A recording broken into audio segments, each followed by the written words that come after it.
Last time on Amazing Life. I left Overland Expo West with Jason at Primal Outdoors and headed north to explore the South Rim just below the Grand Canyon. Ultimately found an excellent camp spot and dined that evening on wild turkey harvested by Jason. Picking up where we left off in part 1, and this time I get a chance at Jason's e-bike.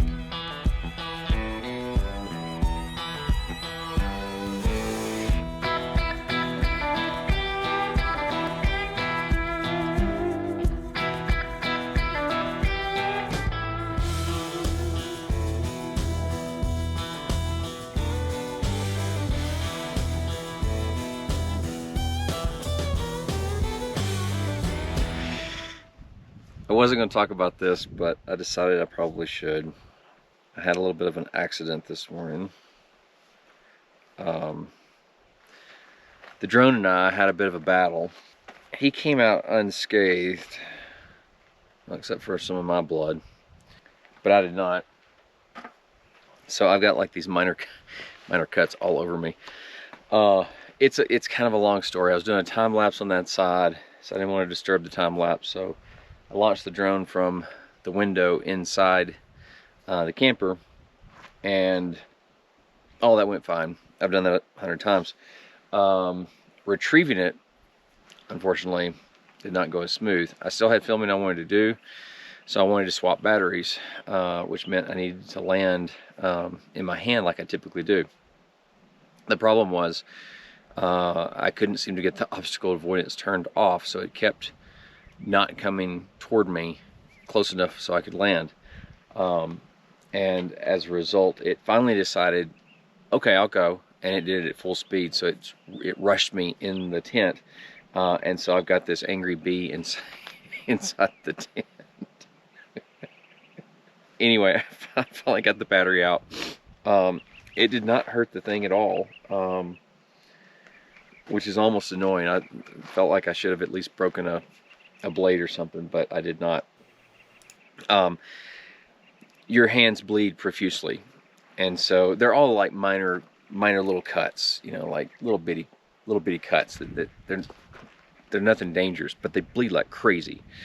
So luckily, and I mean this is all pretty fortuitous, so I'm gonna show you what I'm talking about. So it just so happens that at Overland Expo I bought this VanQuest bag, particularly because it was well made, but also because it was red. And they gave me a patch. This thing glows in the dark, which is kind of useful. There's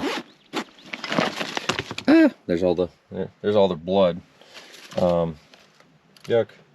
So I loaded it up with my stuff from my other bag, and it was quite nice because I came down from the loft, I sat on the fridge, and I prepared myself. Another thing that was fortuitous is I had just bought a pack of these liquid stitches, which is absolutely fantastic to stop stupid bleeds like that.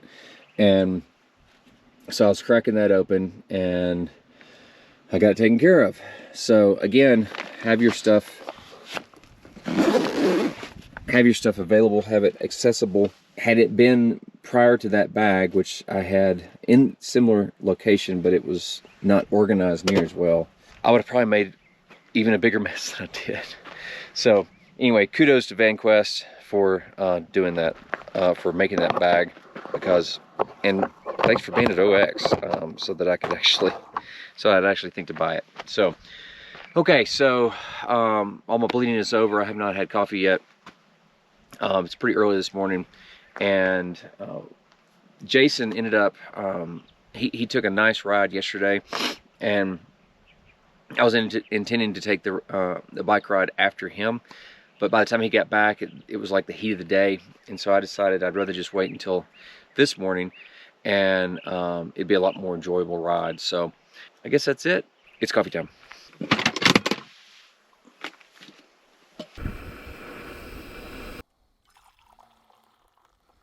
I have my coffee now. Things are better. I did want to say something about the drone incident. I do not recommend taking the drone off from your hand or retrieving it by hand. There are obviously risks involved.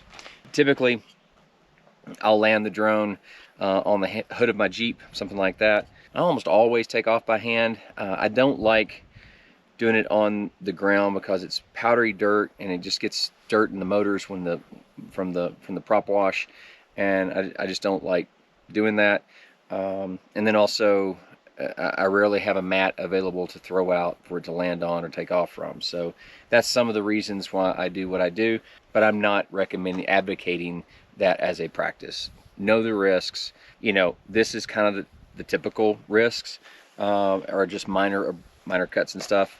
But obviously, if it went in, you know, into your eye or something like that, it could be dangerous. So I just wanted to clarify that. So I'm gonna finish my coffee and then I'm gonna head out on Jason's e-bike. I'm very excited about that.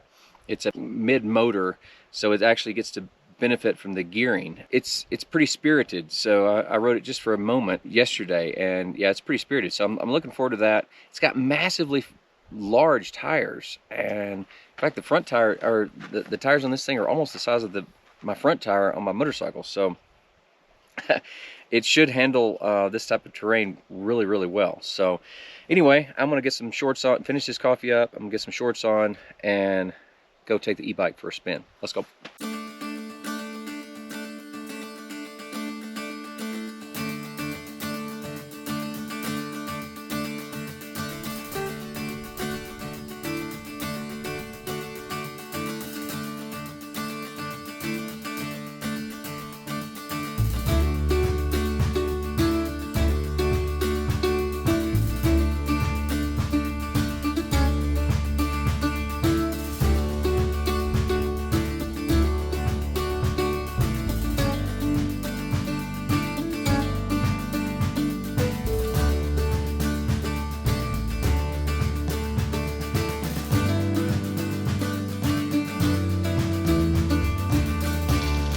But things once again didn't exactly go as planned.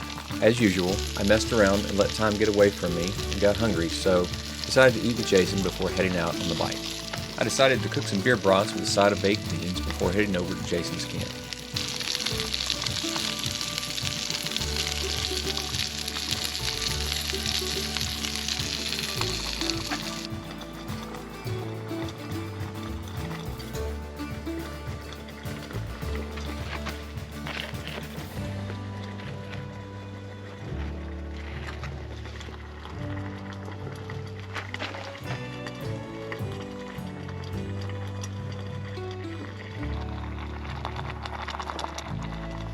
Jason had some deer meat that was needing cooked, so we each fixed our respective meals and had a lunch with a view.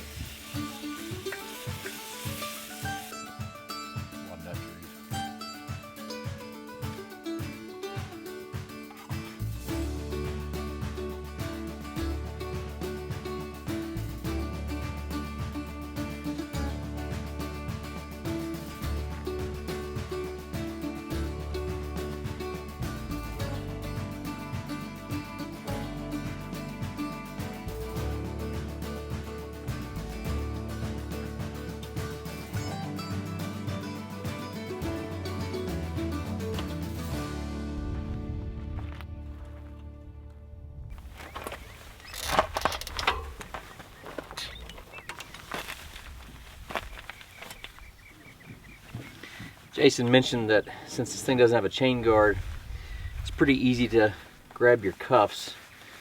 These pants happen to have a snap to where you can keep them rolled up. I don't know what the official purpose for this is, but maybe going through a creek or something, I don't know. But they're gonna work out well for this.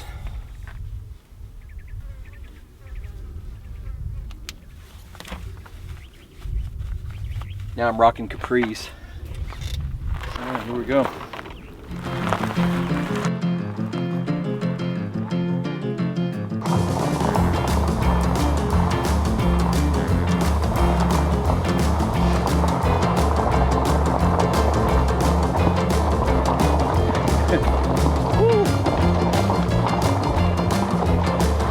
Pretty rocky stuff. Okay. That was cool. Yeah. No way you could do that on a one wheel. I'm telling you, those fat tires. They just do wonders. Woo! Kicking along 18 miles an hour off-road. Yeah, that's cool.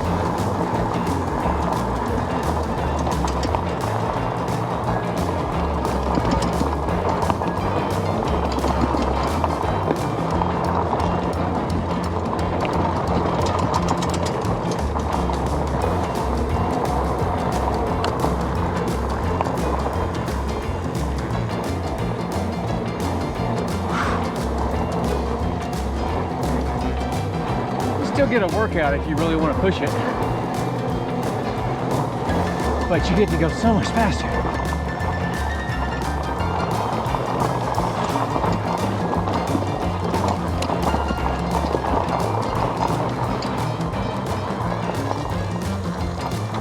Well, after looking at the multifunction panel, I guess, I've now realized that there are 5 levels of assist, and I only had it on 2. What in the world is 5 doing? Oh, jeez. Okay. Okay. Oh. Oh, new gear.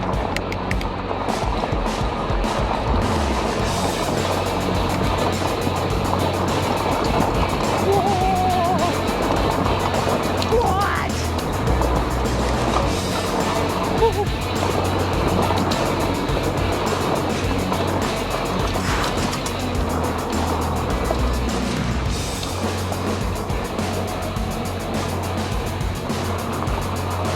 Okay, this thing will fly.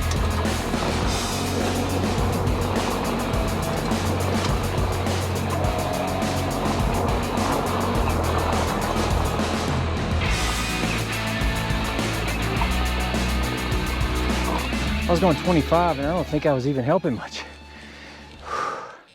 This is also my 5,000 foot self. So oxygen is in a little bit of short supply. This is a lot of fun. I can see why he carries this thing. This is not just a toy, man. This is cool. Let's see where this goes. Woo. Oh yeah, dude. Having the gearing be able to help is just a game changer. 19, 20 miles an hour. And I don't have it pegged. 22. 25. We're already at the gate.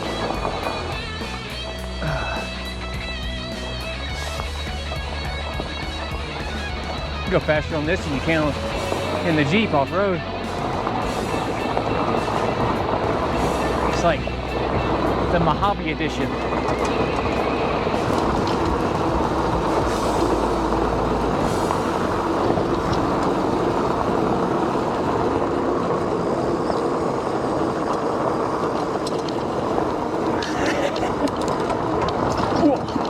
Rock garden.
Not a bad view, just saying.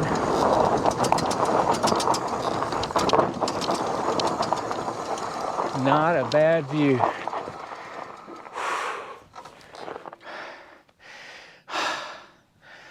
Guys,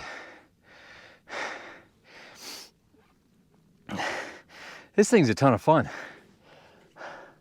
So he did a video at one point of a different bike. I don't remember the brand, but the front sprocket was like, it was really weak. I had a miss gear because I was going over a lot of rocks and I was changing gears, and it was kind of a bad change. I shouldn't have done it. But anyway, the front sprocket came off. And yeah, it didn't bend. When I mess with the sprocket, it feels really rugged. And so, I mean, that's kind of what you need when you're off-road. And of course, this is a mid-engine, so the engine's in the front, which means when you change gears, you're assisting the motor. Whereas any of them that have the motor in the rear, it's geared at whatever it's geared. So this is way more powerful. That's why you can get up to such speeds, and it's also why it's so battery conscious, because you're not straining the battery so much. So yeah, if I were to get one, it would definitely be this type. So this one seems to be well built. I was cruising 25 miles an hour through stuff, and it was handling it really well. Anyway, it's time to go on. I hope I have not passed our spot. Could have been up there, not sure. I'll know when I get around the corner here, but anyway, cool stuff. All right, here we go.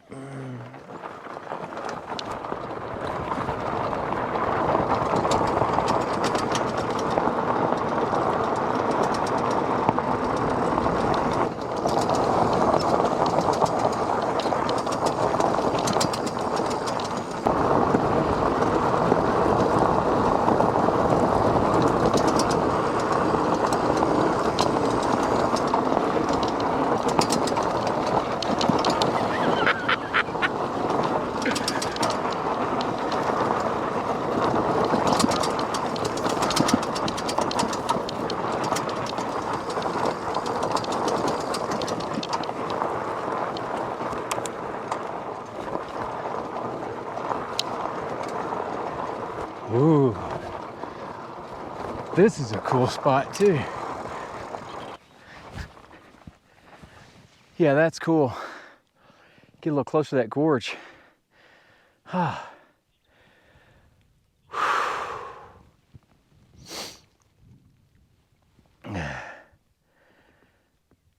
Something else, guys.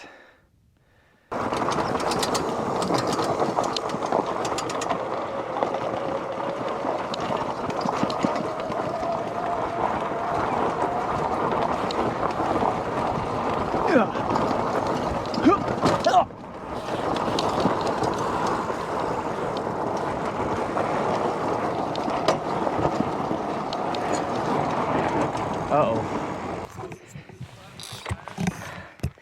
I just hit something, felt it. So guys, now I have to change a tire. I felt it when I hit it. I sat down for just a second, and it happened to be right when I hit a rock. No, I was on the road. Well, I guess that doesn't mean anything, but no, it was a rock. I felt it when I did it. I mean, I did it right there. I heard it.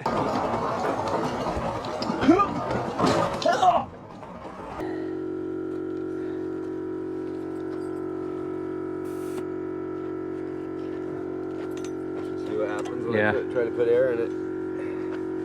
If it's tubeless, I could have just popped the bead.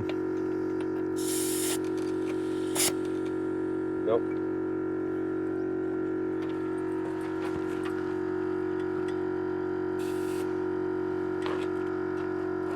Do it one more time. I think I found where it hit. It bottomed out. Ultimately, I discovered I bent the rim and punctured the tube due to the rear tire being a little under pressure for the speeds that I was doing. I got Jason a new tube and it's good to go now. Sorry about that, Jason. All right, guys, so I think that's gonna do it for us. Okay, I told Jason after I got the new camper that, you know, be ready because I'm gonna beat you in getting packed up before you do. And of course, it hasn't happened because, well, I haven't started. I I lost my hat. I've got drone injuries. I broke his bike. I feel like excuses. And so, but Winners anyway. find a way, losers find an excuse. That's painful. Anyway, guys, Jason, I want to thank you again. It's been a pleasure as always riding with you. You know, you find some of the coolest spots. I don't know what you guys thought, but I thought this location was absolutely amazing. It wasn't exactly where we had planned, but you know, that's just an adventure, as well as losing my hat and cutting myself on the drone. It's all adventure, right? And wrecking my bike. Oh yeah, and wrecking his bike. Wrecking my but bike. Anyway, we're gonna get out of here. Guys, I hope you enjoyed this video. If you did, please subscribe and hit the like button and ring the bell for notifications so that all these future events, you'll get notified of them. Anyway, we're out of here. As always, make life amazing. All right, see you later. See you later.